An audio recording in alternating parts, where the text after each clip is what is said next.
Hey, I want to welcome you today to LINC Talks podcast. And today I have invited my daughter, BonnieRuth Rolf, to be with us. And we're just going to have a conversation today about leading together in ministry. You know, as we're in this season of talking about building legacy, legacy's built on many different levels. It's built on family, it's built on friends, it's built on ministry. And we have a lot of our ministry leaders that are leading together with family. Yeah. And sometimes it can bring some dynamic tensions into play. Sure. Whether we're relating to our staff or we're relating to the congregation or we're relating in different events and conferences and things of that nature. Yep. So you and I have navigated through the years in different seasons at different ministries. And, you know, we're going to brag on ourselves. I think we've done a pretty good job. I hope so. Talk a little bit maybe from the perspective of being the daughter of an executive lead pastor in an organization. Yeah. So, I mean, our family's done this our whole lives, right? So, I think what's unique is we've always approached it as we're doing this together, but being in it together means you have to learn what that looks like in dynamics of roles. And so as an executive pastor, which you've been pretty much majority of my growing up years, and it's realizing that your role is not defining of me. Like what you do for a living is not who I am. Exactly. And also realizing that we have to educate other people on that. We have to educate the church, the staff, individuals, people in our lives. And so I think that's one thing we have done really well is, and why we are where we are today, because at a young age, you never let your role be a definition of me. Yep. You never put expectations on me to be a certain way or to live my life a certain way. Probably wanted to a lot of times, but I did have a few suggestions. A few opinions, maybe opinions, but not declarations or demands. Yeah. And so I would say I attribute our relationship and our ministry careers as individuals and together to that. Yeah. First and foremost is what you did. I didn't have to come to that level. So you can't expect your children to come to the level in which you have to come to do your job. Exactly. And so you've never expected me. Even now, I would say as a 43-year-old woman, adult who works with you, you don't actually require me to come to your level because it's not my level. Exactly. And so, and I don't expect you to come down to my level. So I think we've just modeled that throughout the years. I think part of the reason that we've been successful is because we have communicated, we've set boundaries. Yeah. We've communicated in this setting, this is the appropriate relationship. Yeah. In this setting over here, this is the appropriate relationship. Yeah. And sometimes, I mean, it's kind of like living in boxes once in a while because you got to jump from one box to another. But like as a family, we've always kept our relationship as a family. Yeah. We have certain family dynamics. Yeah. Things that we've built within the culture of our family. Yeah. So if you come into the Bogard house, right. You know, there may be some dynamics in our relationship that we can't, bring out into public. And not that it's, sin or evil or anything like that. It's just that we relate to each other as a father and a daughter. Yeah. But then when we bring it into the context of ministry, right. I think about even when you were serving in youth ministry at a young age. Yeah. I didn't come down and interfere with that. Yep. I let your youth leaders speak into your life. Yeah. We never did end runs on each other. That's right. Or you never violated the aspect of using my position for your advantage. Yeah. So I think that's one of the things, dynamic tensions that we navigate. So I'll give some practical thoughts to that is at a young age, I I earned where I got and I served. And I think that comes into the family dynamic is you guys taught us to serve and to be a part of the church family. So that is its own thing. But then we're Christians before we're any other exactly title, like we're believers. We love are God. We love we're a part of the local church. Exactly. And so that is a value that you put into us aside from what you did for a living.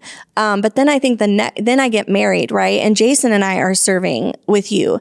And we immediately had to step into understanding that like when somebody would tease and be like, oh, your dad to Jason. And he's like, yeah, he's not my dad. He's my father-in-law. Yeah. He respects you, but you don't get to like bring that dynamic into our family when it's not true, right? Or, Jason had to apply for positions and you were never a part of those interviews. Same for me when, I've done that as well. So I think as adults, we just moved into that, like you removed yourself from those processes. But then now, even in our dynamic here, I would flip it to the family side. Sometimes we try to bring work up and our family's like, this ain't the work zone. And so I think because we both think a lot alike, right? So we are typically thinking on the same track at the same time. And our families had to help us. We got to tell on ourselves because a lot of times in our family, everybody just goes, oh my gosh, because somebody will ask a question and we'll be answering it at the same time and we'll use the same exact words. We actually just did it. We just both said exactly. Oh, we did? So, yeah. Well, there you go. So we do it all the time, but I think it's also allowing the family to speak into when it's out of balance. Mm-hmm. And, Mom and Jason have the right to do that. Yep. And often have to, if we're being honest. And so it's just really keeping them separate, but at the same time, it's honoring in those environments the other thing, right? So when we're at home, we still honor the fact that we work together or when things come up, but then also in our work environment, we honor each other as family in moments. Yep. People joke all the time because I call you Pastor Bobby. In fact, I went to hang out with friends last night and I was saying Pastor Bobby and I just died laughing because I'd been saying it all day. Yeah. But I don't do that because you've asked me to. Nope. I actually do that because I'm going to establish my own boundaries in environments. Yep. And I'm going to respect you for the role that you play in this environment. But when I'm at home, I call you dad. And that's who you are to me in that environment. You're my friend. You're my dad. You're an advisor in my life. And so I think it's just keeping them clear, but I want you to speak to this part, not in black and white lines of this cannot be crossed ever. And it's like there's got to be some fluidity to it. Exactly. Because, when people get concerned about nepotism. Yeah. Okay.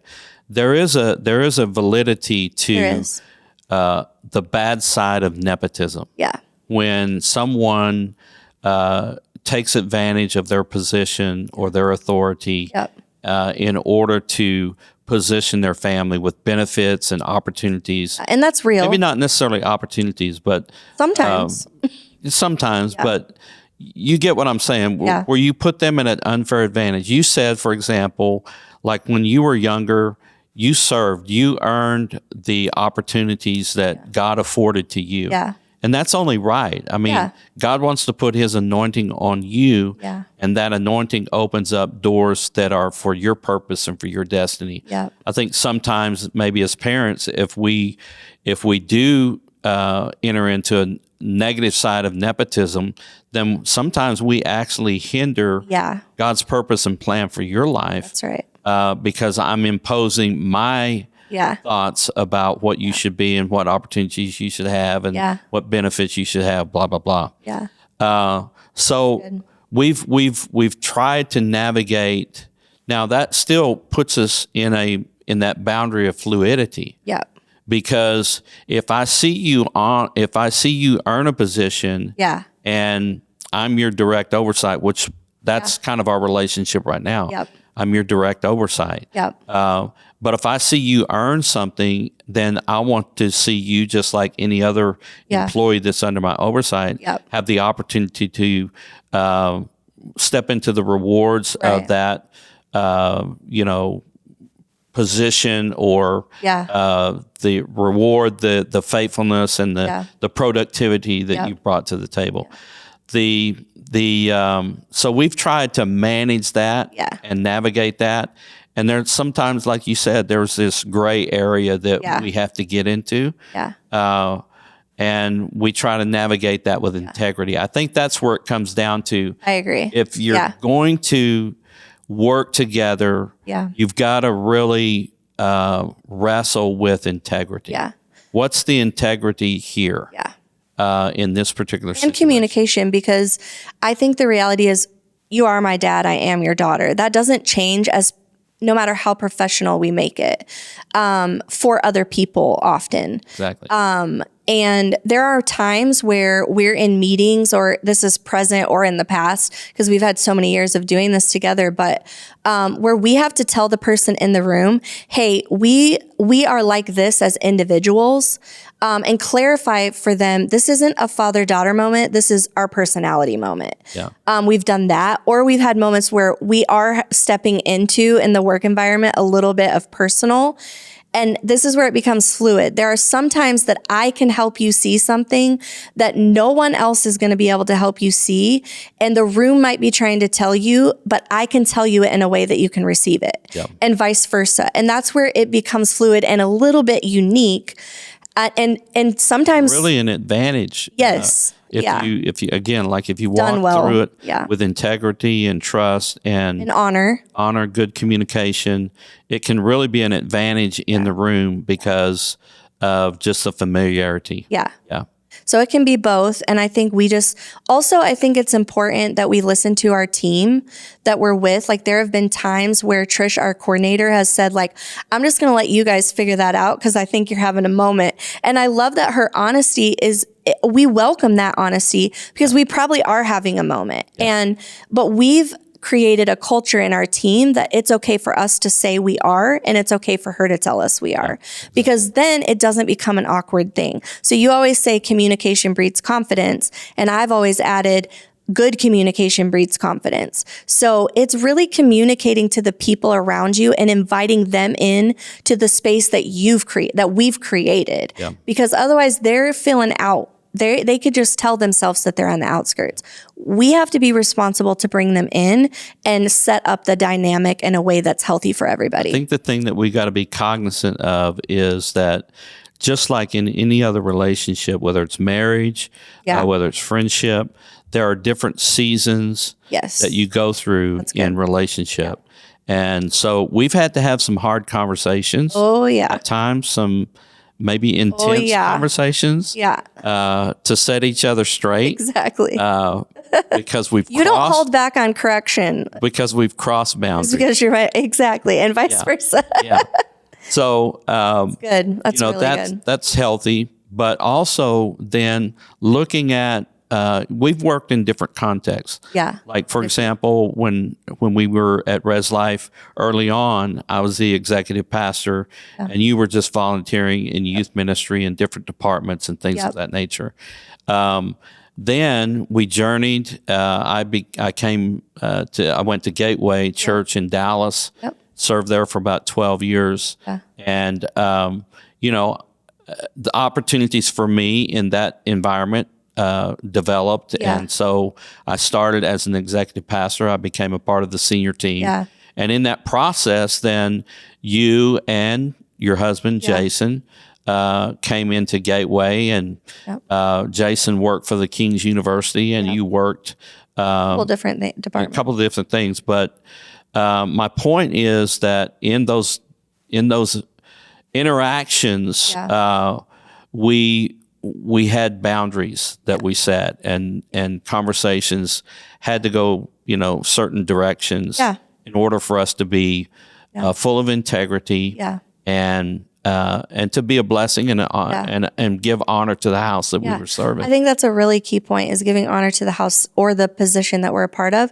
But two, I think this can be a thing, is when we're in family mode and we're venting about something, we are really careful, or I would say it this way, you've been really careful what you say in our family dynamic about any work environment, from a kid all the way to current present. Yeah. And so when we are talking about, because let's just be honest, we are going to have family conversations about our lives.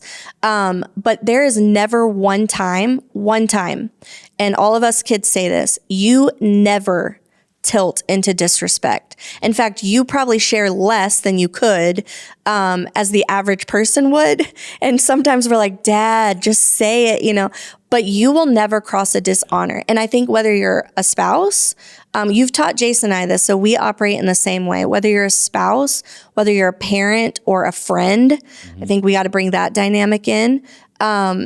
No matter what your familiarity is with the person, you've got to have some clear integrity and honor lines of how you speak about the people that you work with, the context or the organization you're working for.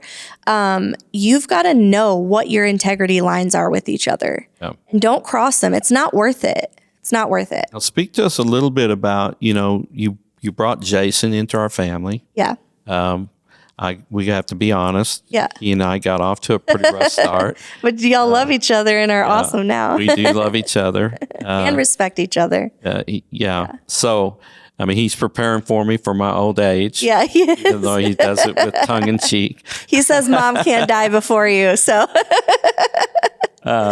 But anyway, talk a little bit about how, again, you had to develop your family. Yeah. You had to develop your culture. Yep. And yet Jason had to come into this dynamic that, he'd never been in before. Yeah. And so talk a little bit about how you guys did that as a couple. Yeah. So, when we've been married 22 years, almost 23, which makes me feel really old when I say that out loud. But he had been around church and he had served in ministry as well, but he had never been in a ministry family. And there's just, everybody listening to this is probably like, yeah, you just can't even describe it. It's something different. And so he had to get used to other people's expectations that weren't right. And Jason had to find his own rhythm of setting those boundaries and clarifying who he was. Exactly. And I don't know that we've all always done that right or correct, but I think we've all tried really hard to do our best in each context. Jason, I think he established right away that he wanted to earn where he got. Yep. He never expected you to get him a position. He's always interviewed. He's always, and sometimes not gotten the job, both of us. Sometimes we've interviewed and we haven't gotten the job that we interviewed for. And I think that's just a testament to the fact that we do have clear boundaries. So he made it clear himself, but then also he walked it out, whether it was he got it or he didn't get it. Yeah. And those are tough moments when you feel like, you have earned it on some level, because let's be honest too, as family, we pay a price that nobody else is paying. Yeah. And we have to be honest about that. And I think bring that into this conversation. We have to realize we have all sacrificed more than anyone else and more than anyone will ever know. And so there is a tinge of like, well, dang, like I feel like I've earned that, but we don't always get it. So then for Jason, I think there's almost like reverse nepotism in a sense. There is often. That is real that people don't talk about. It's like nepotism is where you're trying to take advantage, but reverse nepotism is where like, well, I'm not going to give that job because, We've experienced that. We have. Jason and I have experienced that. And so the reality is, I think we have to, in those moments, realize that God's got the plan for our life. Yep. It's not and somebody said to Jason a long time ago, hey, you know what? You actually are not who your father-in-law is. You are not who BonnieRuth is. You are not who your family is. You are Jason Rolf, and God's put a call on your life. BonnieRuth, God's put a call on your life. And he's actually bigger than that. Yeah. So I think we just learned early on to trust the Lord, to communicate to people and clearly state and be open. Hey, we're working hard to earn this ourselves. We just told people sometimes, So in our dynamics, I think then we've come alongside you and Mom in a way that we want to always honor you as our parents first. Yeah. If we can't do that, then we shouldn't be fake and honoring you in the organizational side of it. Yeah. So we've just made sure that in our family, like you said, you guys started off bumpy, but you guys have always worked to get to a place of honor and respect with each other. Yep. And so I'm really proud of that. Yeah. So, if there's somebody that is struggling right now, yeah. Maybe they're in your seat and they're struggling, either setting boundaries or whether it's in the home or whether it's in their responsibilities, what word of encouragement would you give them? Yeah, I think the first thing is you got to have the hard conversation with the person, because some people may not be as open as you've been with us, to have those. But I think it's asking for it. Let's have a conversation because this isn't feeling right. Yeah. That would be the first thing. Have it with the familiar relationship. I think that's good terminology. It's something that we use a lot in our discussions. Is rather than you, we couch it in, this is the way that I'm feeling about life right now, or this is the way that I felt in that situation. Help me understand. And so we're not accusing or setting them as something wrong, but we're trying to bring ourselves to a place of understanding. So I think it's doing that with the familiar relationship first. And then I think it's prayer. Like there have been times where I don't know what to say to you. I know that I'm not getting across what I need to. I'm frustrating you, or maybe it's not, I'm even being hurtful sometimes, or disrespectful. I don't mean to. But sometimes I need you to hear, or vice versa. And so it's praying like, Lord, will you help? Like where there's unity, he dwells. And so I just pray that like, God, you got to bring us to a place of unity, because like you'll dwell there and then it'll be fine, and I think that's so important, because I just got the image of when you were a little kid, put your hands on both sides of my face and you said, look at me, Daddy. I need you to listen to me. And it's like, I can do that at that age, but I can't do that at 43, but I can have a posture of that. And so it is really just, it's getting vulnerable in the relationship, and then it's finding the safe place. Because some relationships may not be as safe as ours is. So I would say if it's not safe, find the place where it is safe and start there. And then it's just a continual. You can't do it one time. Like we can't have good communication one time and do this. We continually have that. And one thing I appreciate about our relationship is that we have times, because we have such a strong personality, we clash sometimes. We frustrate each other sometimes. Never. We make each other mad sometimes. But we go away from that and we process it. And the thing I really love about it is that normally either I or you, it doesn't matter what level, either I or you will come to each other and say, hey, look, I think I was probably out of bounds in that situation. And so the prayer part, inspires us to respond to what our faith is. Our faith is to walk in grace and walk in forgiveness and not let a root of bitterness spring up. We do that with our team too, though. Like there have been times, and I'm using Trish because she's currently like the one surviving us right now. But like, y'all need to pray for Trish. But we've given her permission. Like we've invited her in that same process. There are times where I'll come and say, hey, Trish, that probably felt awkward and I'm really sorry. Or you've done that. Or in the moment, we're like, okay, this has got to shift.